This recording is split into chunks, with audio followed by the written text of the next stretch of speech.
बाबा ए बाबा बाबा बाबा मलाई चाहिँ योपालि जसरी पनि कट्टु किनिदिनु है। दुई ठाउँ पो फाटिसक्यो त। कहिलेदेखि किनिदिन्छु भनेको किनिदिनुहोस् है जसरी पनि। दुई ठाउँ फाटेको छ।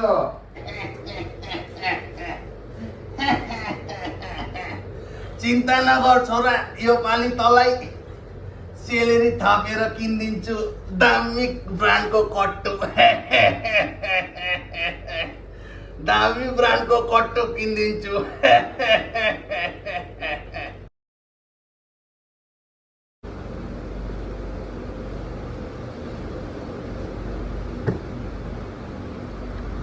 आम्मा बाबा कट्टु पनि यस्तो भइसकेछ। यस्तो कट्टु चाहिँ कसरी लगाउनु हो? दुलै दुलो परेको। आम्मा बाउलाई अस्तिदेखि भनेको थियो, अहिलेसम्म किनिदिँदैन, लाज भइसक्यो।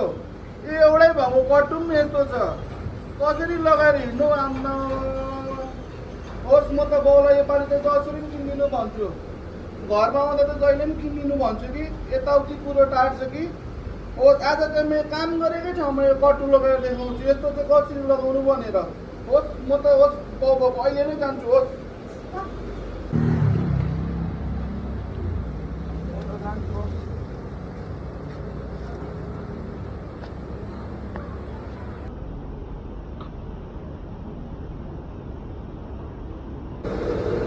बाबा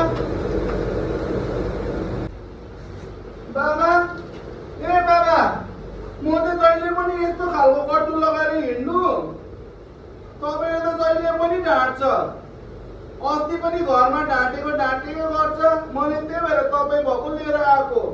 मलाई चाहिँ लाज लाग्दैन यस्तो कट्टु लगाएर हिँड्नु। यत्रो दुलै दुलो परेको, 100वटा भन्दा बेसी दुलो छ।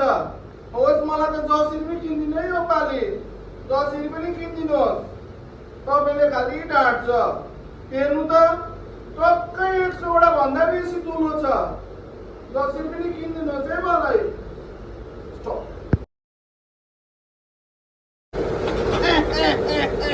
भन्न छोरा,